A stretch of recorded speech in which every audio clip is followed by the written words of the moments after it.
Welcome to Public Lands Management, Week 1.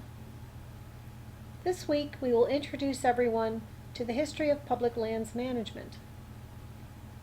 During the period of 1865 to 1890, resource exploitation was occurring. The goal of the policy at that time was to encourage settlement of the land. That is how the Homestead Act of 1862 and the 1872 mining law came about. During the efficiency movement from 1890 to 1920, things began to change. Gifford Pinchot was named in charge of the Bureau of Forestry, and he is later known as the father of forestry. And the Taylor Grazing Act came about in 1934 with the idea of the gospel that it was the gospel of efficiency. Conservation is the greatest good for the greatest number of people for the longest time. In 1902, the Federal Reclamation Service was created. Then came the preservation movement, creation of the National Park System, the Antiquities Act, and the creation of the U.S. Fish and Wildlife Service. Pelican Island National Wildlife Refuge in Florida was the first refuge, and on the right you will see President Teddy Roosevelt and John Muir.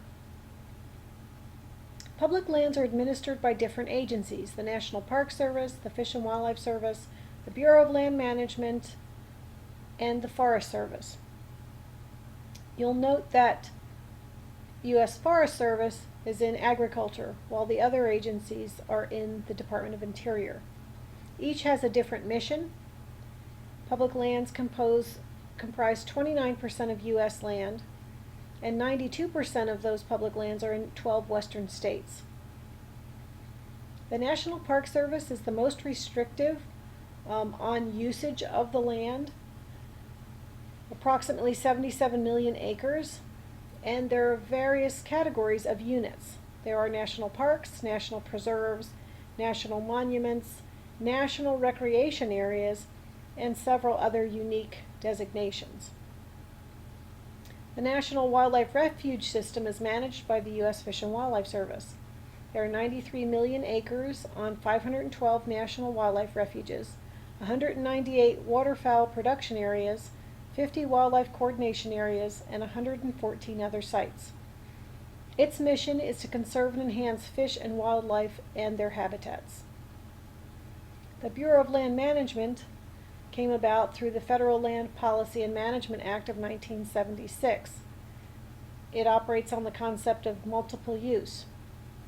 Management of the public lands and their various resource values so that they are utilized in the combination that will best meet the present and future needs of the American people. The National Forest Service, its motto is caring for the land and serving people. National Forest Service lands are an area similar to Texas, 8% of the total U.S. landmass. Their early mission was to protect forest reserves from unrestrained logging. Today they have a multiple use mission where they balance recreation with timber production. As an overview, these are the breakup of the different agencies and how much land of the total public lands that they manage. The National Park Service 11%, BLM 36%, Fish and Wildlife Service 13%, Forest Service 26%, and 14% is managed as wilderness.